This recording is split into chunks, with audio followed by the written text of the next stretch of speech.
America, the land often synonymous with opportunity and vast wealth. But beneath the glittering surface, a profound question persists. If the country looks so rich, why are so many people struggling?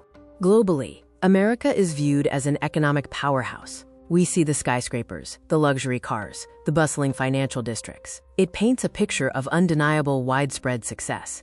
Our GDP remains among the highest in the world, reflecting massive economic output. These are the visuals that define American prosperity. Yet, for millions of Americans, the daily reality is far from abundant. They are juggling debt, skipping medical care, and constantly worried about making rent. This is America's painful paradox. To understand the struggle, we need to look beyond the headline numbers and examine how economic success is actually distributed. While the overall national wealth, or GDP, continues to grow, the median wage for the average worker has barely budged in decades when adjusted for inflation. The economic pie is getting bigger, but the slices aren't being shared equally. This brings us to the widening gap. The vast majority of new wealth generated flows to the top 1%. For the rest of the population, wealth accumulation is increasingly difficult, creating a two-tiered economy.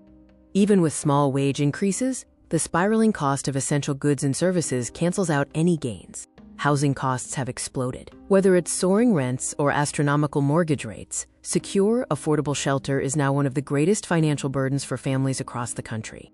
Medical expenses are a leading cause of personal bankruptcy in the U.S. The high cost of healthcare, insurance premiums, and prescription drugs puts millions at risk of financial ruin with just one major illness. The dream of higher education often comes with a nightmare of debt. Student loans have become a heavy anchor, delaying major life milestones for an entire generation. Beyond individual expenses, deeper systemic issues perpetuate the disconnect between national wealth and personal struggle. The decline in unionization and labor protections has severely weakened the bargaining power of the average worker, allowing wages to stagnate while corporate profits rise unchecked. Essential services like housing and healthcare are increasingly financialized, treated as assets for investors rather than basic necessities for citizens. This drives up costs and prioritizes profit over people. Many Americans work multiple jobs and still cannot meet basic needs. This reality of the quote-unquote working poor highlights a core failure of the current economic system. The question is, how do we bridge this painful gap and make American prosperity truly accessible to everyone?